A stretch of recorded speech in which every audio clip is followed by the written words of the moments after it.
Assalamualaikum warahmatullahi wabarakatuh. Halo teman-teman semuanya. Pada pertemuan kali ini, kami dari kelompok 3 kelas Palembang yang beranggotakan Dwi Sartika Lingga Pratiwi, Nanda Mekayanti Aula, M. Agustria, Ina Yustika, dan Monika Dwi Tamara akan membahas model pembelajaran PBL atau sering disebut dengan Problem Based Learning. Saksikan video sampai habis ya. Perkenalkan, nama saya Muhammad Agustria. Terima kasih kepada saudari Nanda yang telah memberikan saya kesempatan untuk menjelaskan gambaran umum pembelajaran inovatif dan model pembelajaran yang kami kembangkan, yaitu model pembelajaran berbasis masalah atau PBL. Baik, pembelajaran inovatif adalah pembelajaran yang lebih bersifat student centered. Artinya, pembelajaran yang lebih memberikan peluang kepada siswa untuk mendiskusikan pengetahuan secara mandiri dan dimediasi oleh teman sebayanya. Pembelajaran inovatif mendasarkan diri pada paradigma konstruksif. Pembelajaran inovatif biasanya berlandaskan paradigma konstruksif, membantu siswa untuk menginternalisasi, membentuk kembali, dan mentransformasi informasi baru. Berikut beberapa contoh dalam rumpun pembelajaran inovatif, di mana salah satunya yaitu model pembelajaran yang kami pakai, yaitu yang kami kembangkan, model pembelajaran berbasis masalah atau PBL. Yang pertama itu ada model pembelajaran kooperatif jigsaw, yang kedua model pembelajaran kooperatif number head together, model pembelajaran kooperatif group to group exchange, model pembelajaran kooperatif decision making, model pembelajaran analisis kasus, model discovery learning, model pembelajaran based learning atau PBL, model pembelajaran project based learning concept, model pembelajaran group investigation, dan yang terakhir itu model pembelajaran penelitian sosial. Baik, selanjutnya yaitu tentang model pembelajaran yang kami kembangkan, yaitu model pembelajaran berbasis masalah atau PBL. Pembelajaran berbasis masalah yang berasal dari bahasa Inggris problem based learning adalah suatu pendekatan pembelajaran yang dimulai dengan menyelesaikan suatu masalah. Tapi untuk menyelesaikan masalah itu peserta didik memerlukan pengetahuan baru untuk dapat menyelesaikannya. Pendekatan PBL adalah konsep pembelajaran yang membantu guru menciptakan lingkungan pembelajaran yang dimulai dengan masalah yang penting dan relevan, bersangkut paut bagi peserta didik, dan memungkinkan peserta didik memperoleh pengalaman belajar yang lebih atau nyata. Pembelajaran berbasis masalah melibatkan peserta didik dalam proses pembelajaran yang aktif, kolaboratif, berpusat kepada peserta didik yang mengembangkan kemampuan pemecahan masalah dan kemampuan belajar mandiri yang diperlukan untuk menghadapi tantangan dalam kehidupan dan karir. Dalam lingkungan yang bertambah kompleks sekarang ini, pembelajaran berbasis masalah dapat dimulai dengan melakukan kerja kelompok antara peserta didik. Peserta didik menyelidiki sendiri, menemukan permasalahan, kemudian menyelesaikan masalahnya di bawah petunjuk fasilitator atau disebut guru. Pembelajaran berbasis masalah menyarankan kepada peserta didik untuk mencari atau menentukan sumber-sumber pengetahuan yang relevan. Pembelajaran berbasis masalah memberikan tantangan kepada peserta didik untuk belajar sendiri. Dalam hal ini, peserta didik lebih diajak untuk membentuk suatu pengetahuan dengan sedikit membimbing atau arahan dari guru.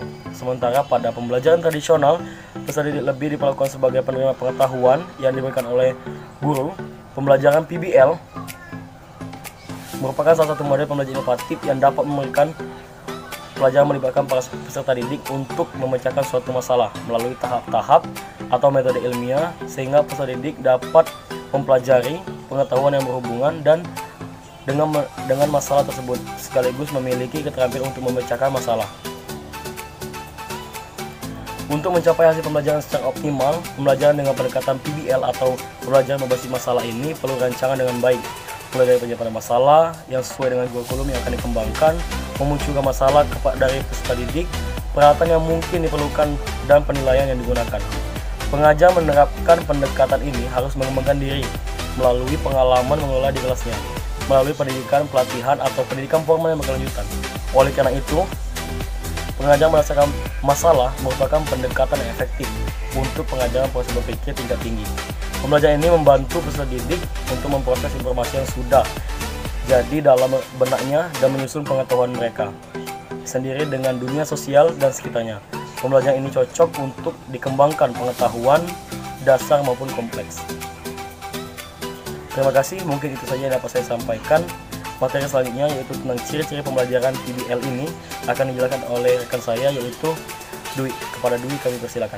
Perkenalkan, nama saya Dwi Sartika Lingga Pratiwi. Saya akan menjelaskan materi selanjutnya terkait ciri-ciri pembelajaran berbasis masalah. Yang pertama, Strategi pembelajaran berbasis masalah merupakan rangkaian aktivitas pembelajaran. Artinya dalam pembelajaran ini, peserta didik tidak dituntut untuk hanya sekedar mencatat, mendengarkan, atau kemudian menghafal materi pelajaran. Namun, di sini peserta didik dituntut untuk berpikir, berkomunikasi, mencari dan mengolah data, dan akhirnya menyimpulkannya. Yang kedua, aktivitas pembelajaran diarahkan untuk menyelesaikan masalah. Strategi pembelajaran berbasis masalah menempatkan masalah sebagai kata kunci dari berpikir, berkomunikasi. Dalam artian, tanpa masalah tidak mungkin ada proses pembelajaran. Yang ketiga, pemecahan masalah dilakukan dengan menggunakan pendekatan berpikir secara alamiah. Berpikir dengan menggunakan metode alamiah ini adalah proses berpikir deduktif dan induktif. Proses berpikir ini dilakukan secara sistematis dan empiris. Sistematis artinya berpikir secara ilmiah dilakukan melalui tahap-tahapan tertentu, sedangkan empiris artinya proses penyelesaian masalah didasarkan pada data dan fakta yang jelas. Materi selanjutnya akan dijelaskan oleh Saudari Monica. Baik, terima kasih kepada Saudari Dwi. Materi selanjutnya yaitu langkah-langkah penerapan model pembelajaran berbasis masalah dalam proses pembelajaran. Langkah yang pertama yaitu mendefinisikan masalah. Merumuskan masalah dari peristiwa tertentu yang mengandung konflik hingga peserta didik jelas dengan masalah yang dikaji. Dalam hal ini, guru meminta pendapat peserta didik tentang masalah yang sedang dikaji. Yang kedua itu langkahnya menganalisis masalah. Peserta didik diminta untuk meninjau masalah secara kritis dari berbagai sudut pandang. Yang ketiga itu merumuskan hipotesis. Peserta didik diminta untuk merumuskan berbagai kemungkinan untuk pemecahan masalah sesuai dengan pengetahuan yang dimiliki. Yang keempat itu mengumpulkan data. Peserta didik diminta untuk mencari dan menggambarkan berbagai informasi yang diperlukan untuk memecahkan masalah. Yang kelima itu pengujian hipotesis. Peserta didik diminta untuk merumuskan dan mengambil kesimpulan sesuai dengan penerimaan dan penolakan hipotesis yang diajukan. Yang keenam itu merumuskan rekomendasi pemecahan masalah. Peserta didik diminta untuk menggambarkan rekomendasi yang dapat dilakukan sesuai rumusan hasil pengujian hipotesis dan membuat rumusan kesimpulan. Sekian materi dari saya. Baiklah, terima kasih. Di sini saya akan melanjutkan mengenai kelebihan model pembelajaran berbasis masalah. Nah, untuk kelebihan yang pertama itu adanya teknik yang cukup bagus untuk lebih memahami isi pembelajaran. Di mana dalam pembelajaran berbasis masalah terkandung sebuah masalah yang harus dikaji oleh peserta didik. Di sini sangat bagus untuk dikaji dan isi dari pelajaran itu akan mudah dipahami oleh peserta didik. Lalu yang kedua, menantang kemampuan peserta didik. Dengan adanya pembelajaran berbasis masalah, siswa akan merasa tertantang dalam pengkajian sebuah kasus yang disediakan dalam pembelajaran yang sedang dilaksanakan. Lalu, yang ketiga, meningkatkan aktivitas pembelajaran peserta didik. Yang keempat, membantu siswa mentransfer ilmu untuk memahami masalah dalam kehidupan nyata. Lalu, yang kelima, mengembangkan pengetahuan baru dan akan memunculkan rasa tanggung jawab yang ada dalam sebuah pelajaran yang akan dibebankan kepada peserta didik tersebut. Lalu yang keenam, menyenangkan dan sangat disukai oleh peserta didik. Yang ketujuh, mengembangkan kemampuan berpikir kritis dari peserta didik. Lalu yang terakhir, mengembangkan minat peserta didik untuk terus-menerus dalam belajar, dan belajar. Itu saja. Kemudian untuk kelemahannya akan dibahas oleh Saudari Nanda. Dipersilakan. Baiklah, terima kasih kepada Saudari Ina atas kesempatannya. Saya Nanda Mikayanti Aula akan menjelaskan terkait kelemahan dari model problem based learning ini atau sering disebut dengan PBL. Nah, untuk kelemahan yang pertama itu misalnya peserta didik tidak memiliki minat atau keinginan atau tidak mempunyai kepercayaan bahwa masalah yang dipelajari ini sulit untuk dipecahkan. Maka mereka akan merasa enggan untuk mencobanya. Dan untuk kelemahan kedua yaitu keberhasilan strategi pembelajaran melalui problem solving ini membutuhkan cukup waktu untuk persiapan. Karena untuk memecahkan masalah yang cukup sulit dan membutuhkan data yang real itu biasanya membutuhkan waktu yang cukup lama sekali, di mana mereka harus cukup waktu untuk persiapan ini.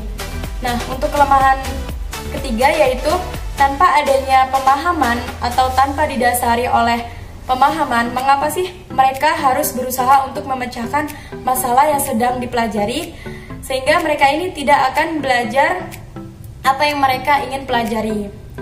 Nah, jadi untuk kesimpulan materi pada hari ini yaitu model pembelajaran berbasis masalah adalah pembelajaran yang menekankan pada proses menyelesaikan masalah. Bagaimana cara menyelesaikan masalah? Karena pembelajaran berbasis masalah ini melibatkan peserta didik dalam proses pembelajaran yang aktif, kolaboratif, berpusat kepada peserta didik yang menggambarkan kemampuan pemecahan masalah dan kemampuan belajar mandiri yang diperlukan untuk menghadapi tantangan dalam kehidupan dan karir dalam lingkungan yang bertambah kompleks sekarang ini.